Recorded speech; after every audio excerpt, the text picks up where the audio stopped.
Boa noite, estamos mais uma vez aqui ao vivo no nosso programa de rainhas, que são as lives que acontecem aqui todas as terças-feiras às 19 horas aqui no meu Instagram. E hoje nós vamos conversar sobre mitos e verdades sobre atuar na nutrição infantil. Se você não me conhece, eu sou Andréa Lins, eu sou nutri de bebês e crianças e a minha missão aqui nesse mundo é fazer você, nutricionista, faturar mais de R$6.000 por mês ou mais e se tornar uma rainha da nutrição infantil. Se você não sabe, a gente tem aqui um troféu, tá ali o troféu, para as nutris que já chegaram aí nesse faturamento de pelo menos R$6.000 por mês. E o que eu vou falar aqui nessa live vai influenciar muito no seu faturamento, na sua realização pessoal e profissional, porque muitas das vezes a gente coloca muitos mitos na nossa trajetória e deixa de fazer um monte de coisa que você não precisava deixar de fazer como nutri infantil. O primeiro mito que eu vou abordar aqui é: para ser nutri infantil, eu preciso ter pós-graduação. Meu Deus, como essa pergunta reina aqui, como as pessoas acreditam que isso é verdade. E isso é um mito. E muitas nutris deixam de atender crianças, deixam de se posicionar como nutri de crianças, porque não tem pós-graduação, às vezes não tem condições de fazer, ou às vezes não achou uma que agradou, ou às vezes não quis fazer mesmo. E não é obrigatório, você não precisa ser pós-graduada para atuar na nutrição infantil. Por quê? Nutri, se você se formou como nutricionista, você pode atuar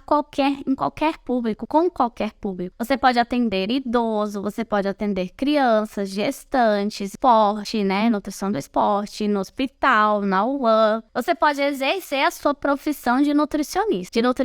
Um dos públicos que uma nutricionista pode atender é criança. Então, você, como nutri infantil, decidiu tomar uma decisão de focar mais o seu público de atendimento. Então, você decidiu, como nutricionista, atender bebês e crianças, vamos supor. E aí, o que vai acontecer? Você vai começar a se posicionar como nutri de bebês e crianças. Vivi, eu tô numa live. A minha cachorrinha tá aqui pedindo pra passear, já vai. Então, assim, a partir do momento que você se posiciona como nutri de bebês e crianças, você não precisa provar pra ninguém, nem mostrar pra ninguém, nem em nenhum momento o CRN vai vir bater na sua porta, te exigindo cadê sua pós-graduação, porque não é obrigatório, em nenhum lugar tá isso, em código de ética, em nenhum lugar tá isso. Então você pode ser nutri posicionada como nutri de bebês e crianças, como nutri que só atende bebês e crianças, mesmo não tendo pós-graduação. Por que que muitas nutris procuram pós-graduação? E foi uma das coisas que eu fiz também, eu me formei, a primeira coisa que fui fazer foi me inscrever numa pós-graduação. Por quê? Primeiro que a gente acha que é necessário ter para se posicionar como uma nutri de bebês e crianças e não é necessário, mas segundo porque a gente se sente insegura para os atendimentos e a gente entende que geralmente uma pós-graduação é o que vai trazer aí essa segurança e muitas vezes, na maioria das vezes, não é num primeiro momento, porque acaba sendo mais teoria e não ensina muito a prática, Então por isso que eu sempre digo, faça primeiro cursos práticos de como atender, de como cobrar, de como fazer sua propaganda, seu marketing. Depois você foca em fazer uma pós-graduação se você quiser. Eu tenho alunas rainhas de nutrição infantil que faturam em mais de R$6.000, 10, 15 mil, que não possuem pós-graduação, porque foram fazendo vários cursos, foram aprendendo, foram participando de congressos, foram lendo livros, materiais gratuitos disponíveis na internet da Sociedade Brasileira de Pediatria, do Ministério da Saúde, e não sentem necessidade de pós-graduação. E estão aí no mercado, referência na cidade delas, como nutri de bebês e crianças. A diferença é o seguinte: existe agora a especialidade nutricionista infantil. Então, existe a especialidade nutricionista infantil, que você vai ter que fazer uma prova. Essa prova é aplicada pela Asbram, e a Asbram solicita que, na hora que você for fazer essa prova de especialidade, você precisa ter uma pós-graduação no seu currículo. Então, se você quiser se posicionar como nutricionista especialista em bebês e crianças, aí você precisa ter no seu currículo uma pós-graduação. Nutri, não é necessário você ter essa especialidade. Não é necessário você fazer essa prova para você ganhar dinheiro. É uma coisa nova. Quantas nutris já estavam aí ganhando muito dinheiro, ajudando muitas famílias, principalmente. Eu falo muito do dinheiro porque eu tô falando de profissional para profissional. Mas a gente ajudando aí muitas famílias sem ter essa prova de especialidade, sem ter que mostrar que a gente é especialista em alguma coisa. A gente tem que saber ajudar a família que tá na nossa frente, né? E quando os pais entram nas nossas redes sociais, eles não vão perguntar se você tem pós-graduação ou não. Eles vão olhar seus vídeos, vão acompanhar seus stories, vão ver os seus posts, vão ver feedbacks de outras famílias que passaram por você, vão ver como é que funciona o seu atendimento e vão entender que é você que tem a solução para o problema que o filho deles está passando e eles nem sabem se você tem pós-graduação ou não, tá? Então, ter pós-graduação para atuar na nutrição infantil é um mito, não é necessário. Segundo mito que eu vou abordar aqui, na verdade, mito ou verdade, né? Que, na verdade, é uma grande verdade, Nutri. Se você nunca atuou aí na nutrição infantil, vou trazer uma verdade para você que talvez você não saiba. Atuar com crianças é bem cansativo. Então, se você já ouviu uma Nutri falar que sai das consultas muito cansada, isso é verdade.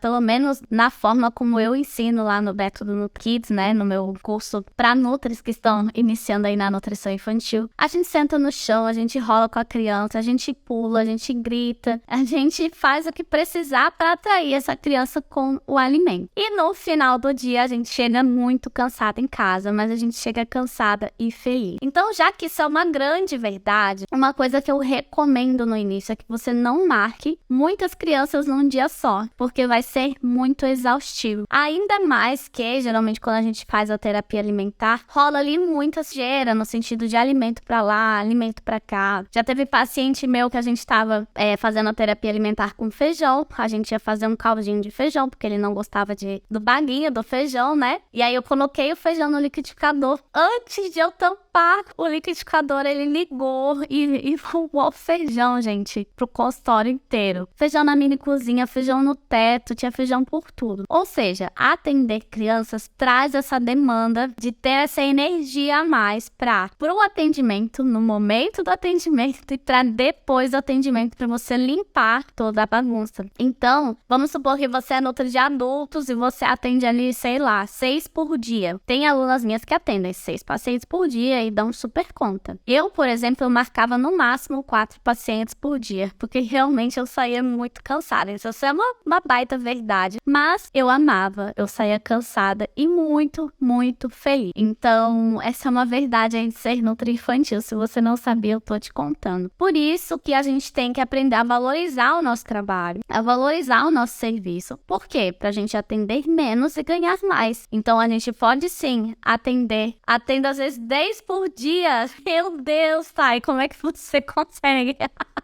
Nossa, você chega cansada, né? Isso é muita questão de pique também. Tem nutris que estão muito acostumadas a ir um atrás do outro. E tá tudo bem, no final do dia a gente se recupera e vê se sobrou migalhas nossas no atendimento, depois de tanto atendimento. Então essa é uma verdade. Vamos para um próximo fato sobre atuar com nutrição infantil. Muitas nutris falam que não adianta.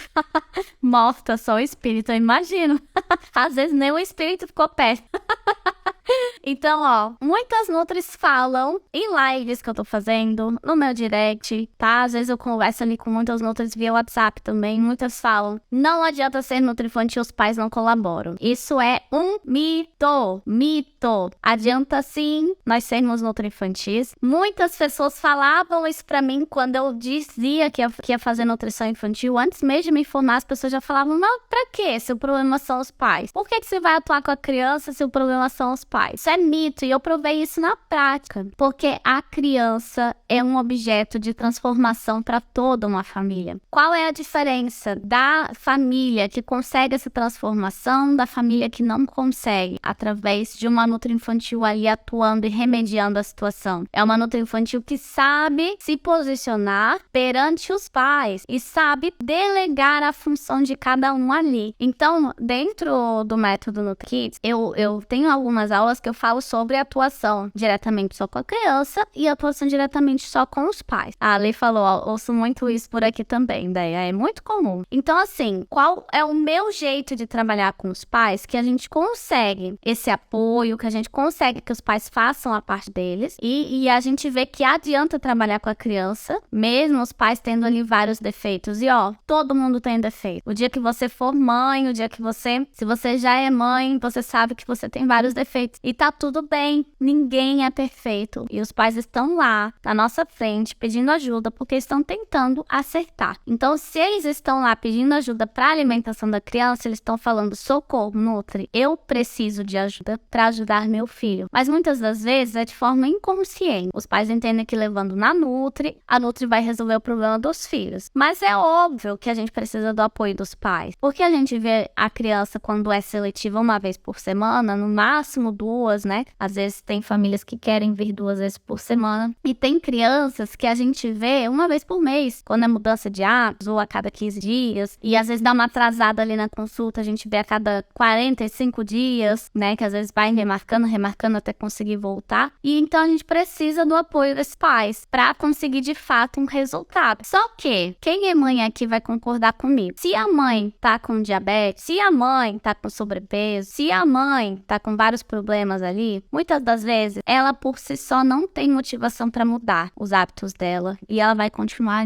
com todos esses problemas. Tanto é que a gente vê adultos que amputam perna por causa de uma diabetes, que ficam até o topo ali da obesidade, né, que morrem de infarto. Agora, quando o problema já alcançou o filho deles, a motivação é muito maior de mudança. Então, eu sempre acreditei nisso na nutrição infantil, que uma família vai chegar com uma criança obesa e ela, com certeza, não vai ser a única obesa da família. O pai também vai ser, a mãe também vai ser, o irmão maior também vai ser, porque a gente entende que é o ambiente que fez a criança chegar na situação que chegou. Agora, nesse momento que eles entendem que o filho deles de 8 anos chegou nessa situação com 8 anos, ele também tem obesidade. O filho deles de 8 anos tá com triglicerídeos até o talo. O filho deles de 8 anos tá com pré-diabetes. Eles vão ter muito mais motivação para mudar. E eu vivenciei isso na prática. Pais perdendo peso junto com os filhos. Porque aí o que a gente faz na consulta? A gente trabalha com metas pequenas com as crianças. Não adianta chegar com um cardápio perfeito e falar, ó, criança de 8 anos, segue. Não vai adiantar. A gente fala para uma criança, ó, criança de 8 anos, vamos beber mais água? Essa vai ser a primeira coisa que a gente vai trabalhar, ó, o seu desafio dessa consulta é beber mais água. Então, se a gente dá para uma criança uma missão leve, por que a gente quer que os pais, de repente, que têm hábitos de uma vida toda, comecem a mudar da água pro vinho porque levou o filho na nutra? A gente tem que ter tanta paciência que a gente tem com a criança, a gente tem que ter com os pais também. Então, dizer que não tem resultados porque o problema tá nos pais é mito. Você não tá sabendo guiar esse processo com os pais, porque tem resultado sim. Porque se a criança alcançou o problema dos pais, os pais vão entender que eles precisam mudar, se assim a conversa em consulta fluir. Então, já que a criança tem que tomar mais água, qual é o papel dos pais? Dar esse exemplo em casa de tomar mais água. Trazer momentos do dia onde todos vão tomar água juntos. Lembrar sempre ter na geladeira aguinha gelada com sabor laranja da fruta para estimular a criança a tomar água. E nesses pais vão adquirindo os mesmos hábitos que a gente está estimulando com a criança, porque eles entendem que naquele momento a missão deles é essa, estimular que a criança tome mais água. Então, para eles vai ser viável cumprir essa meta junto com a criança. E de repente a gente melhorou todos os hábitos da criança e da família inteira, porque a família entrou junto. E caso aconteça de a gente ver que a família não está ajudando a criança a seguir nesse rumo de melhorar os hábitos, né? Se a gente vê que não está tendo apoio em casa e tudo mais, daí o que a gente tem que fazer? Marcar uma conversa só com os pais e realmente trazer uma conversa sincera de, ó, olha a situação que o seu filho tá. Teu filho não tá numa situação legal. Se você não colaborar comigo, a gente não vai ter resultado nenhum. Você investiu dinheiro em mim, no tratamento, seu filho tá motivado, ele tá saindo daqui motivado e a gente não tá tendo resultados porque chega em casa, vocês não cumprem aquele papel que a gente combinou que é o papel viável. Pelo menos eu tô achando que é viável. Caso não seja, esse é o momento de a gente parar e refletir. Tá sendo sendo uma tarefa muito difícil para vocês? Tá difícil conseguir isso em casa do jeito que a gente combinou? Então vamos revisar o que a gente combinou e deixar viável, porque de alguma forma tem que ser feito. E assim a gente vai conseguindo resultados com essa criança e com essa família. Então dizer que não adianta ser nutroinfantil porque o problema tá nos pais é mentira, porque eu vivenciei isso na prática. A criança é objeto de transformação para toda uma família, porque os pais entendem que eles plantaram na vida inteira deles, a criança não precisa plantar a mesma coisa, os mesmos hábitos, os hábitos inadequados que esses pais tiveram ao longo da vida. A criança ainda pode melhorar a partir de agora, a partir dessa idade, né? Deixa eu ver aqui o que é relação de parceria da família com o profissional. Exatamente, falou tudo, tá? Opa, que caiu aqui meu... É uma relação de parceria, então não é uma relação de mandar, de cobrar, é uma relação de, eu tô aqui pra te guiar, tá difícil, me conta, tá muito fácil, me conta, que a gente coloca mais metas ainda. É conversa, nós somos amigos desse pai, tá? Então é mito dizer que não adianta ser nutroinfantil. Vamos pro próximo mito ou verdade. Agora eu trago verdades também. Nutri, momentos em que a sua agenda pode ser que dê uma baixa do consultório. Existem momentos assim no ano que realmente vai ser mais difícil ter paciente na nutrição infantil? Verdade. Então, aqui é toda a sinceridade do mundo. Tem muita demanda para crianças, tem muita demanda para bebês. Você vai poder encher a sua agenda se assim você quiser, ou colocar poucos pacientes e cobrar mais. Você vai poder aí fazer a sua vida, viver atendendo bebês e crianças, tendo a tua vida aí digna que você sempre sonhou. Eu já mostrei muitas alunas minhas que já conseguiram. Mas existem alguns meses no ano que a gente tem que se preparar, porque a agenda vai diminuir sim, para a maioria das nutris. Tem nutris que não sentem, porque já estão ali numa frequência de atendimento, já tem lista de espera e não sentem essa baixa do consultório. Mas, geralmente, final de dezembro e janeiro é um mês muito parado para a maioria das nutris. Por quê? Porque geralmente as crianças estão de férias. Então, para uma nutri, por exemplo, de emagrecimento, para uma nutri esportiva, geralmente é um mês muito bom, que as pessoas estão animadas para cuidar do corpo, ano novo, vida nova, lifestyle, aquela coisa toda, né? Ou estão indo mais na praia, perceberam que querem se cuidar mais, e aí já não é um mês tão ruim como é geralmente para uma nutri infantil. Então, quando você for se organizar, nutri, para os seus atendimentos, se organize para junho/julho, depende aí de quando iniciam as férias das crianças aí da sua cidade, e final de dezembro para início de janeiro, até segunda a terceira semana de janeiro, vai ter sim uma baixa no seu consultório. E aí, o que você vai fazer como empreendedora? Primeiro e mais fácil de se pensar é você fazendo reserva financeira para esses meses, que vai ter mais baixa, e aproveitar e tirar suas férias nesse momento também. Agora, eu entendo que muita gente tá começando, que, né, tá aí começando a ganhar o dinheiro ainda, tá nesse início de primeiros pacientes, e aí não consegue tirar uma reserva financeira e se desespera nesses meses que dá uma baixa de pacientes, menos pessoas procuram. O que a gente vai fazer como empreendedor? Entender que tipo de oportunidades existem nessas épocas. Então, julho, você pode lançar aí uma colônia de férias da Nutri, uma semanada aí de oficina culinária de férias, porque essas crianças estão em casa, porque essas crianças estão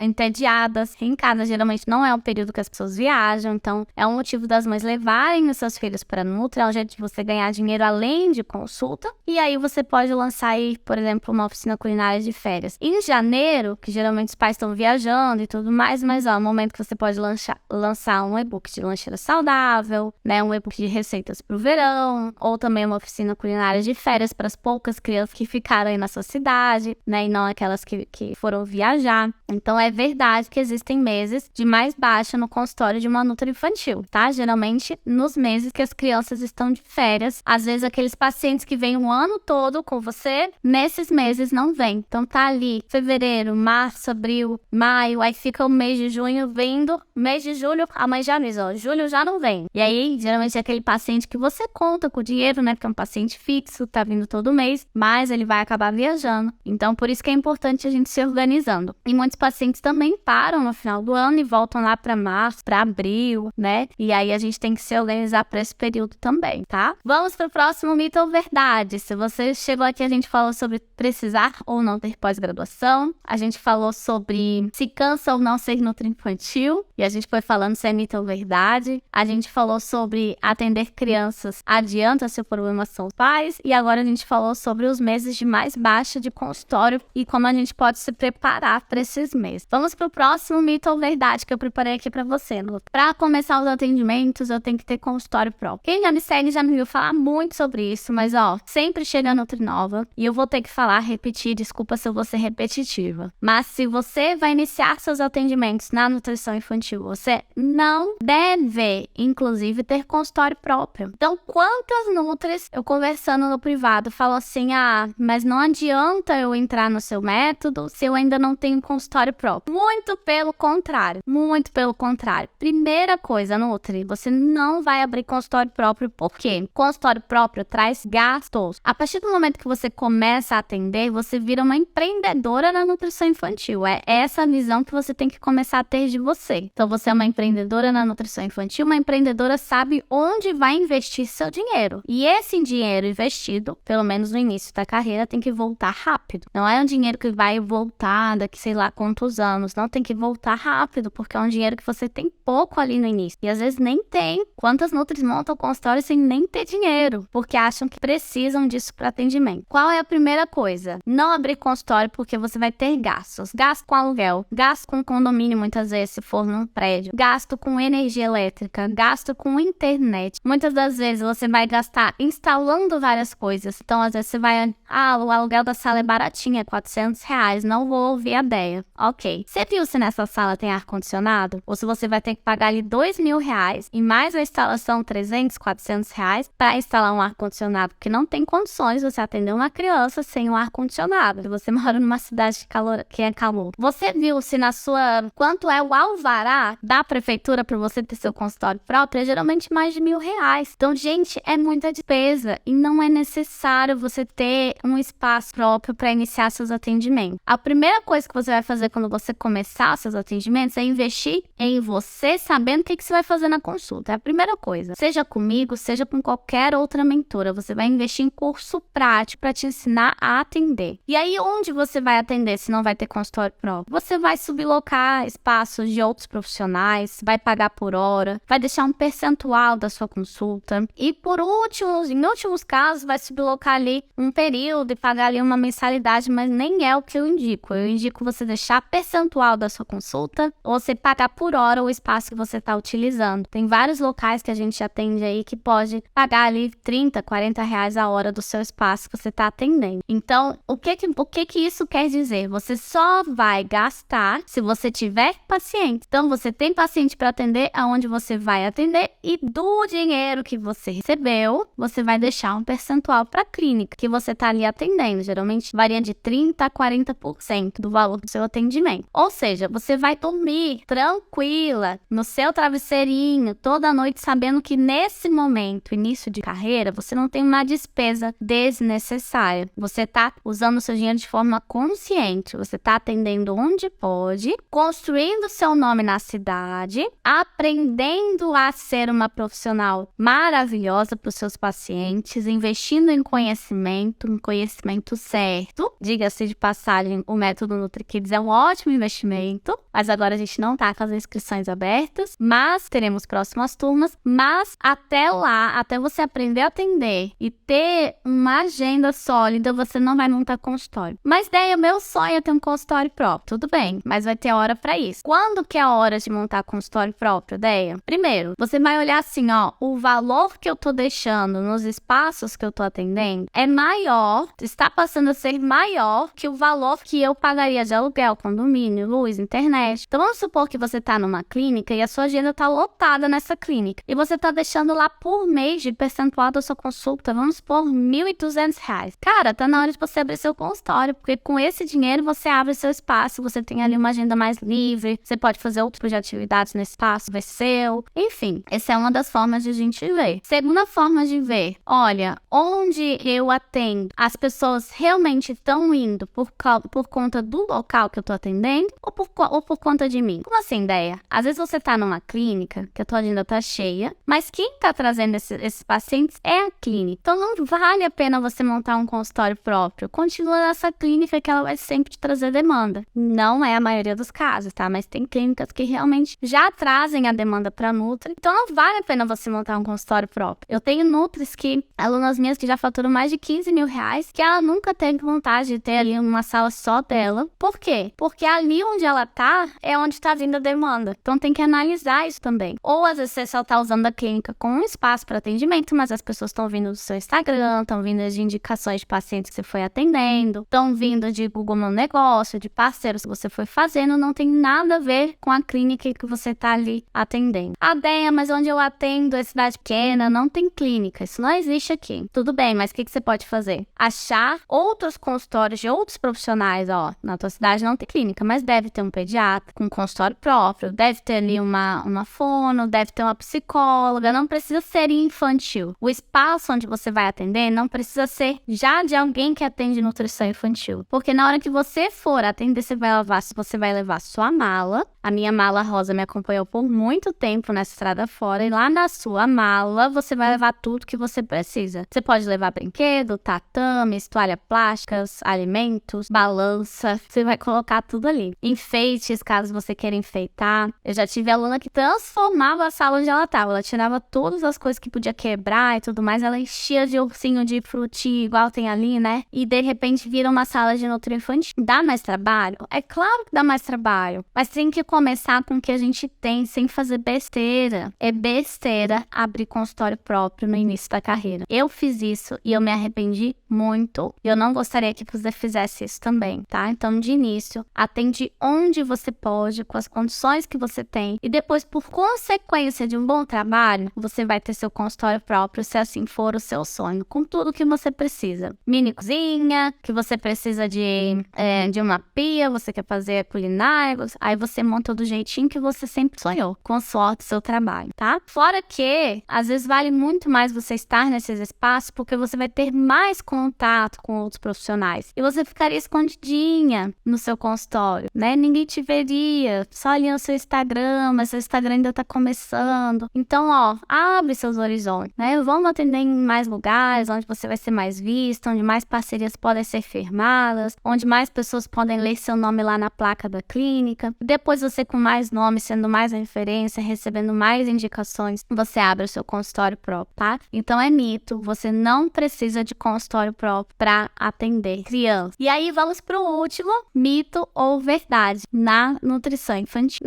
Se você é nutri infantil, você tem que atender todo tipo de criança. Mito. Por quê? Dentro da nutrição infantil, existe crianças do espectro do autismo, crianças com síndrome de Down, crianças com epilepsia, crianças com paralisia cerebral, crianças com diabetes tipo 1, crianças que fazem esporte de alto nível. Nossa, é tanto tipo de criança. A nutrição infantil é um universo. E você, como nutri de crianças, você não precisa atender toda criança que aparecer para você, se assim você não quiser. Então, dentro da nutrição materno-infantil, que já aborda um amplo público, né? Tentantes, gestantes, lactentes, né? Na parte de amamentação ou fórmula, introdução alimentar, crianças e adolescentes, existe um mundo, um universo de possibilidade de atendimento. Eu, como nutri de crianças, eu decidi para mim que eu atenderia especificamente a amamentação, introdução alimentar, crianças que precisam melhorar seus hábitos alimentares por conta de um exame alterado, por conta de um sobrepeso, né, enfim, e crianças com seletividade alimentar. Eu, por exemplo, eu não atendia crianças com patologias, então aparecia para mim crianças com doenças renais, crianças com diabetes tipo 1. Eu até poderia me aprofundar, eu até poderia estudar mais, né, me aprofundar no assunto, mas eu não desejava isso para mim, não era o tipo de público que me atraía. Não é porque eu me posiciono como nutri de crianças que eu tenho que atender todas as crianças que me procuram. O que seria interessante como uma parte mais humana nossa? Aí saber guiar esses pais a quem recorrer. Então, se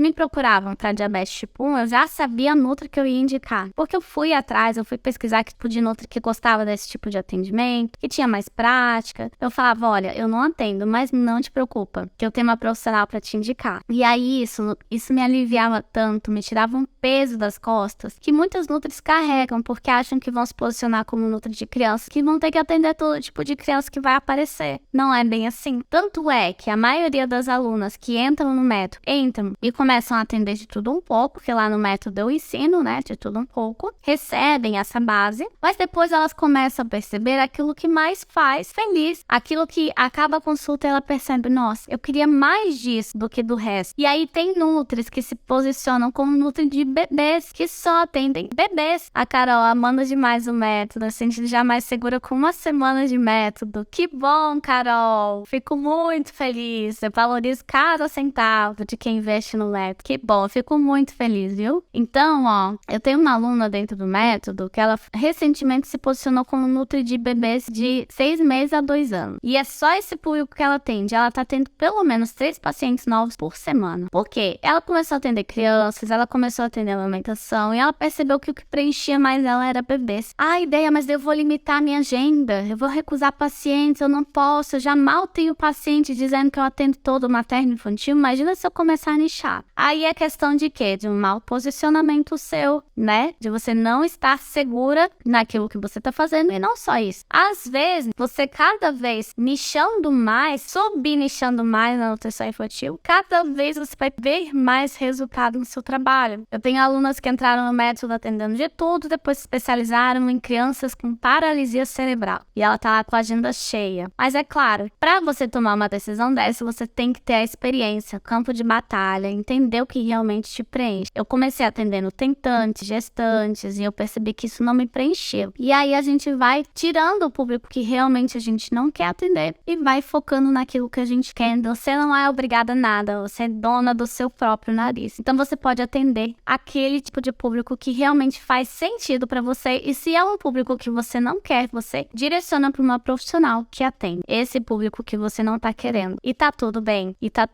tá? Então, ó, se você não gosta de atender alergia alimentar, você não precisa atender criança com alergia. Você direciona para uma nutri que já gosta mais desse assunto. Se você não gosta de crianças autistas, né, não gosta do tipo de atendimento, não se sente confortável, você não precisa atender crianças do espectro autista. Você direciona para uma nutri que gosta mais que você. Assim como você pode ser a nutri que gosta mais de crianças autistas, e as outras nutris vão te encaminhar mais. Então, se respeite a sua essência, aquilo que o seu corpo e a sua mente diz que é isso que vai te fazer feliz. Não tenha medo de recusar pacientes, porque um bom marketing vai fazer chegar os pacientes certos que você está querendo que chegue. Só na prática que vamos saber. É exatamente. É chegar e começar a atender de tudo um pouco, e aí vocês vão sentindo o que realmente faz sentido atender. Então, assim, não é que eu não gostava de atender gestantes. Eu gostava. Realmente eu gostava de estudar, gostava de atender. Mas, primeiro, naturalmente eu já publicava mais sobre bebês e crianças. Eu quase não publicava nas minhas redes sociais de gestação. Então, ali eu percebi que já, naturalmente, eu mesma já me dizia que não fazia muito sentido continuar atendendo gestante. E quando eu finalizava o atendimento de uma gestante, eu ficava feliz. Mas quando eu finalizava o atendimento de uma criança, eu ficava muito, muito feliz. E ali eu comecei a me perceber que não fazia sentido eu continuar atendendo gestantes. Porque quando eu tirei esse nicho, o que aconteceu? Ficou mais leve pra mim. Eu pude focar no que eu ia estudar e não só isso, saber focar no meu máximo. Eu já não ia ter mais um público pra ficar divulgando ali nas minhas redes sociais. Eu ia falar de bebês e crianças, bebês e crianças, bebês e crianças. Eu ia ser mais certeira no meu marketing e em quais mães eu ia querer alcançar. Então, Nutri, falei aqui vários mitos e verdades sobre você atuar na nutrição infantil. Espero ter tirado suas dúvidas. Se tiver qualquer outra dúvida, pode me mandar no direct, que a gente vai aí somando conhecimento sempre que precisar. Um grande beijo e até a próxima live. Tchau, tchau!